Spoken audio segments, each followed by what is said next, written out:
नमस्कार, मैं सुनील आप सभी का एजुकेशन प्रभा यूट्यूब चैनल पर हार्दिक स्वागत करता हूं। आज मैं फिर से उपस्थित हूं दर्शन की कक्षा में, जिसमें एक महत्वपूर्ण टॉपिक मार्क्सिज्म को लेकर के मैं उपस्थित हूं, जिसके बारे में आज पूरी जानकारी हम लोग हासिल करेंगे। अगर मार्क्सिज्म की बात करें, मार्क्सवाद की बात करें, तो इसका जो दूसरा नाम है वो साम्यवाद भी कहा जाता है। क्या कहा जाता है? साम्यवाद कहा जाता है। अब अगर देखेंगे तो ये जो मार्क्सिज्म है, मार्क्सवाद है, इसमें ये सबसे पहले इनके जो प्रणेता हैं, इनको कार्ल मार्क्स के नाम से जाना जाता है। कार्ल मार्क्स, और इन्हीं कार्ल मार्क्स के नाम पर ये मार्क्सवादी विचारधारा पनपा। और लेकिन एक चीज़ और, इसमें एक नाम और आता है, लेनिन। क्या आता है? लेनिन ऐसे थे जो कि इस मार्क्सवादी परंपरा या मार्क्सवादी विचारधारा को शिक्षा के क्षेत्र में इन्होंने उतारा, तो इसीलिए इनका भी नाम आता है। और इसी मार्क्सवाद को साम्यवाद या फिर लेनिनवाद भी कहा जाता है। इसी के कारण से इसका जो अपर नाम है वो क्या है? लेनिनवाद। अब अगर आप देखेंगे तो ये जो मार्क्सवाद है ये रूस से पनपा है। कहाँ से? रूस से। ये 1917 में क्रांति हुई थी, रूस में भयावह क्रांति हुई थी, संघर्षों की क्रांति हुई थी, और इसके बारे में आप लोगों ने सुना होगा। वो यहीं से इसका जो कहा जाता है कि प्रादुर्भाव जो है वो यहीं से प्रारंभ हुआ, 1917 से। अब इसमें कार्ल मार्क्स के द्वारा एक ग्रंथ देखने को मिलता है, उसका नाम है, क्या है? Das Kapital. ये परीक्षाओं के दृष्टिकोण से बहुत महत्वपूर्ण है। तो दास कैपिटल एक ग्रंथ इनके द्वारा लिखा गया, और इसी दास कैपिटल में संपूर्ण रूप से साम्यवादी विचारधारा, कौन सा? साम्यवादी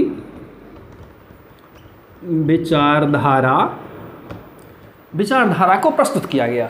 इसी में, किसमें? दास कैपिटल में साम्यवादी विचारधारा को जब प्रस्तुत किया गया, तो इसी के कारण से इस दास कैपिटल ग्रंथ को इस मार्क्सवाद के हिसाब से ये क्या कहा जाता है? इस दास कैपिटल को साम्यवादी विचारधारा का बाइबल कहा जाता है। क्या कहा जाता है?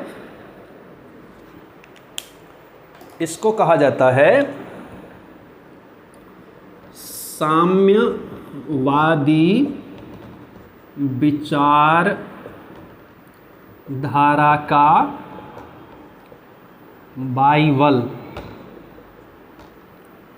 बाइबल कहा जाता है। ये बहुत महत्वपूर्ण है, इसलिए इसको याद रखिएगा कि ये जो दास कैपिटल है, एक ग्रंथ है, इसको साम्यवादी विचारधारा का बाइबल कहा जाता है।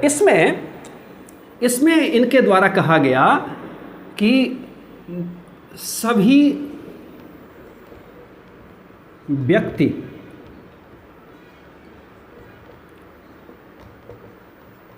वस्तु और हर कुछ पर शक करो। क्योंकि आप देखेंगे ये क्यों कहा गया, इसके पीछे रीजन है कि हर व्यक्ति, हर वस्तु, हर एक चीज़ों को आप शक की निगाहों से देखिए। ऐसा नहीं है कि आप किसी पर आंख बंद करके विश्वास कर लीजिए, बिल्कुल भी नहीं। क्योंकि इससे पहले जो ये क्रांति जो हुई है 1917 में, ये क्रांति का भी जो आधार था, उससे पहले एकदम से नस्तो नाबूद, एकदम से हिटलर शाही या एक प्रकार से वो सब था, केवल राजावादी विचारधारा का महत्व था, और जो नीचे वाले श्रेणी के थे उनकी कोई जगह नहीं थी। इसी के कारण ये संघर्ष भी चालू हुआ है, और इसी के कारण से इस पर कहा गया कि किसी भी वस्तु पर, किसी भी व्यक्ति पर, कोई भी आदमी हो, उस पर बिल्कुल आप शक करें, क्योंकि किसी पर आंख बंद करके आप विश्वास नहीं कर सकते हैं, इसमें कहा गया। इसके बाद आप देखेंगे तो ये परंपरा जो था वो राजशाही परंपरा के बिल्कुल खिलाफ था, बिल्कुल खिलाफ, एकदम से राजशाही परंपरा को बिल्कुल नहीं मानने वाला। फिर आप देखेंगे राजशाही परंपरा को तो नहीं मानता है, लेकिन इसमें नेतृत्वकर्ता का विशेष स्थान है। राजशाही परंपरा को इन्होंने नहीं माना, लेकिन इन्होंने कहा कि नेतृत्वकर्ता का होना अत्यंत आवश्यक इसलिए है क्योंकि अगर नेतृत्वकर्ता नहीं रहेगा तो हमारी जो लड़ाई जिसके लिए हम संघर्ष कर रहे हैं, जिसके लिए हम संघर्षशील हैं, वो उसका कोई पथ प्रदर्शक नहीं रह जाएगा और वो धरा का धरा रह जाएगा और वो किसी भी लक्ष्य तक नहीं पहुंच सकता है। इसीलिए इन्होंने नेतृत्वकर्ता का विशेष स्थान दिया है, लेकिन राजशाही परंपरा को बिल्कुल भी नहीं। फिर इनके द्वारा आप जब देखेंगे तो ये धार्मिक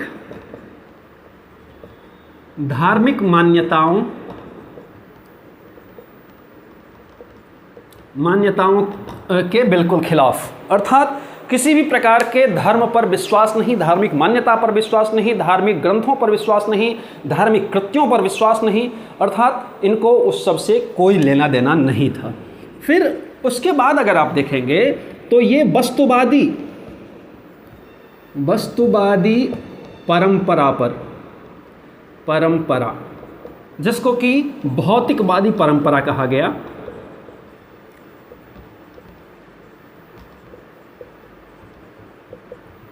तो ये वस्तुवादी परंपरा या भौतिकवादी परंपरा को इन्होंने विशेष तवज्जो दिया है, क्योंकि इनका कहना था कि ये जो चीज़ मुझे दिख रहा है वही केवल विश्वसनीय है, बाकी चीज़ विश्वसनीय नहीं है।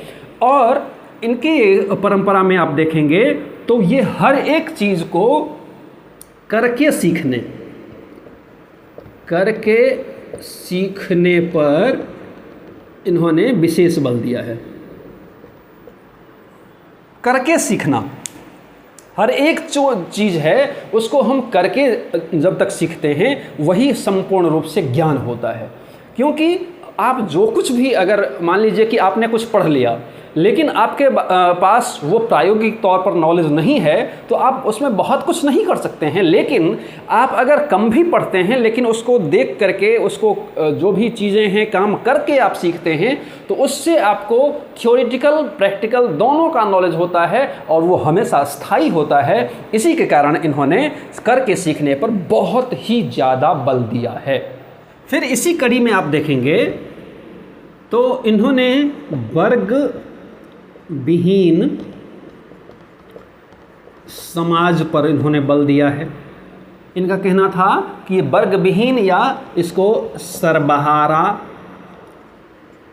वर्ग भी कहा गया।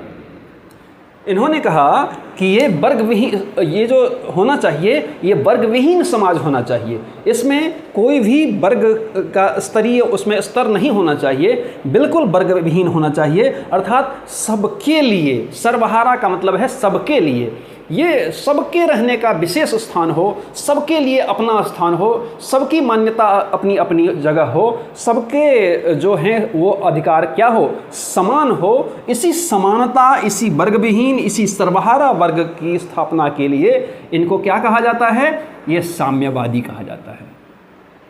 फिर आप देखेंगे तो इन्होंने शिक्षा, इनकी जो शिक्षा थी, शिक्षा में इन्होंने बौद्धिक शिक्षा, फिर दूसरा इन्होंने शारीरिक प्रशिक्षण या व्यायाम, और तीसरा इन्होंने कहा पॉलिटेक्निक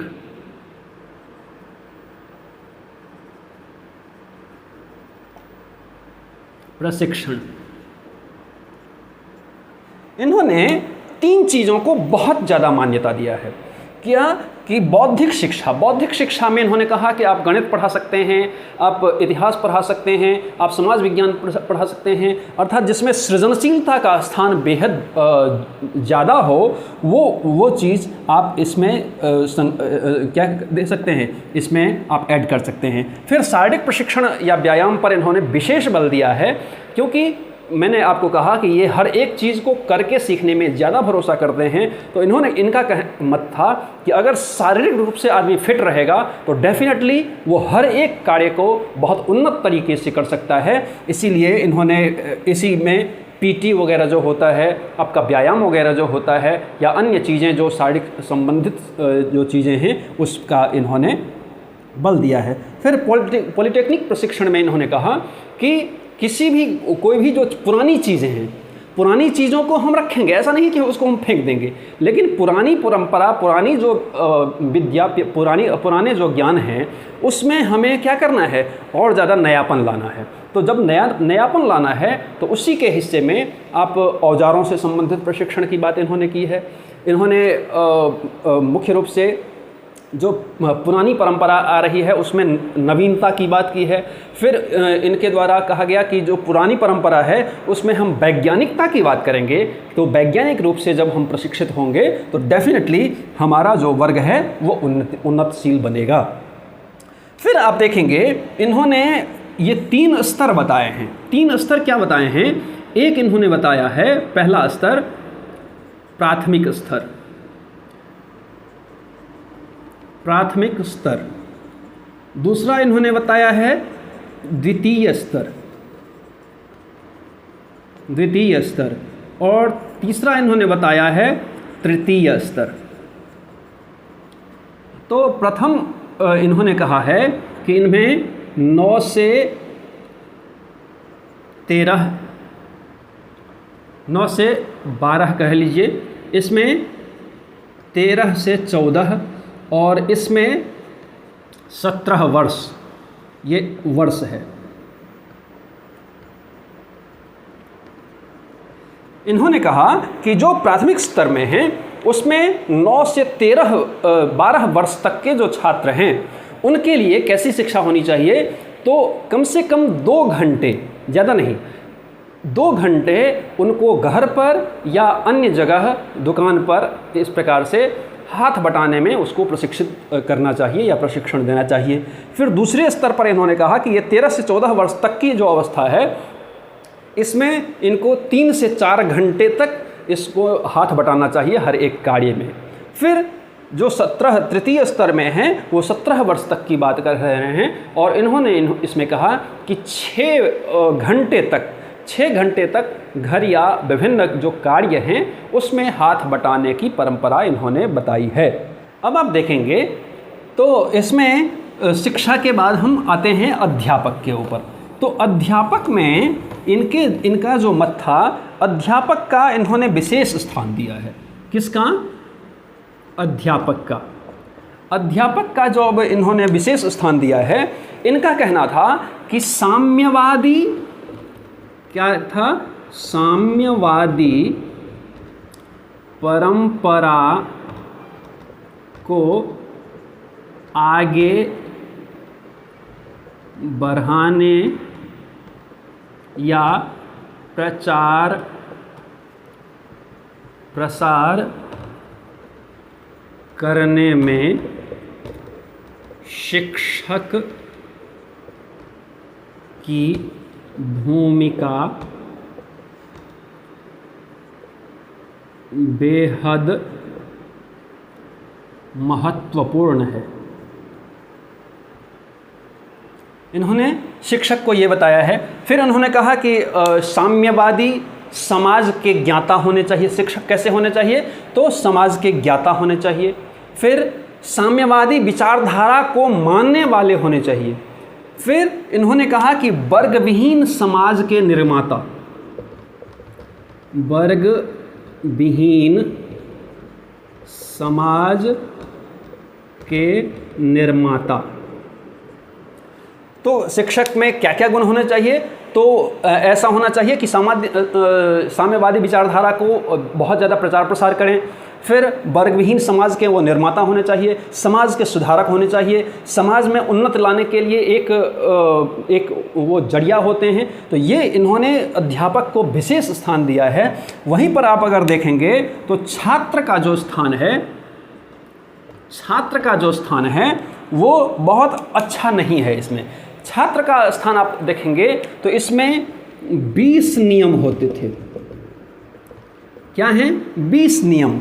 इन्होंने छात्र के लिए बताया कि ये जो 20 नियम हैं साम्यवादी परंपरा या विचारधारा के, इस 20 नियम का पालन करना अत्यंत आवश्यक है। अगर जो भी छात्र उसका पालन नहीं करता है उसको दंड देने के काबिल है या दंड दिया जा सकता है उसको। इसीलिए आप कह सकते हैं कि इनमें जो अनुशासन था वो कठोर था। कैसा था? कठोर था। अनुशासन इसमें कठोर है। क्यों? क्योंकि इसके जो 20 नियम हैं उसका पालन करना अत्यावश्यक है। लेकिन इन्होंने छात्र के लिए ये भी बताया कि छात्र ही अगला भविष्य है, इसलिए इसको बहुत ज़्यादा टॉर्चर नहीं किया जाए। इसको आगे बढ़ाने का काम कौन करेंगे? शिक्षक करेंगे। तो शिक्षक की महती भूमिका, छात्र उतना बहुत ज़्यादा महती भूमिका में यहाँ पर नहीं है और उनका 20 नियम को पालन करना बहुत ज़रूरी है। अनुशासन उसके लिए कठोर है।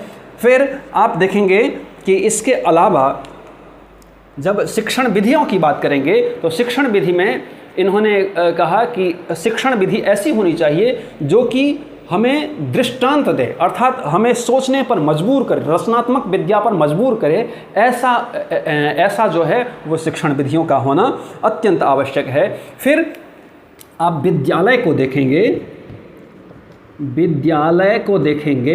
तो विद्यालय को इन्होंने कहा कि जिस प्रकार से शिक्षक का स्थान इन्होंने बहुत ज़्यादा महत्वपूर्ण किया है। इन्होंने कहा कि ये जो आपका विद्यालय है वो वही स्थान है जहाँ साम्यवादी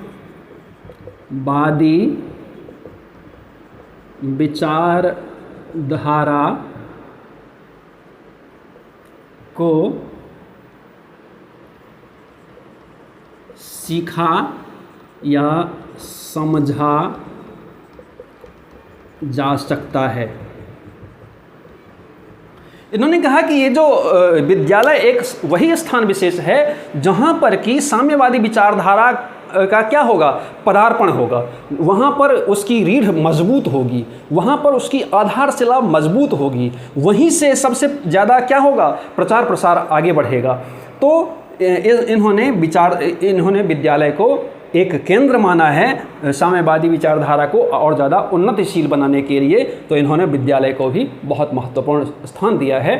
तो मुझे लगता है कि कम समय में आपने साम्यवाद या मार्क्सिज्म को आपने बेहतर तरीके से समझा होगा। और इसी प्रकार से सीखने के लिए आप एजुकेशन प्रभा यूट्यूब चैनल को सब्सक्राइब कीजिए, लाइक कीजिए, कमेंट कीजिए और साथ ही बेल आइकन को ज़रूर प्रेस कीजिए ताकि आपको आने वाली सभी वीडियो मिलती रहे। धन्यवाद।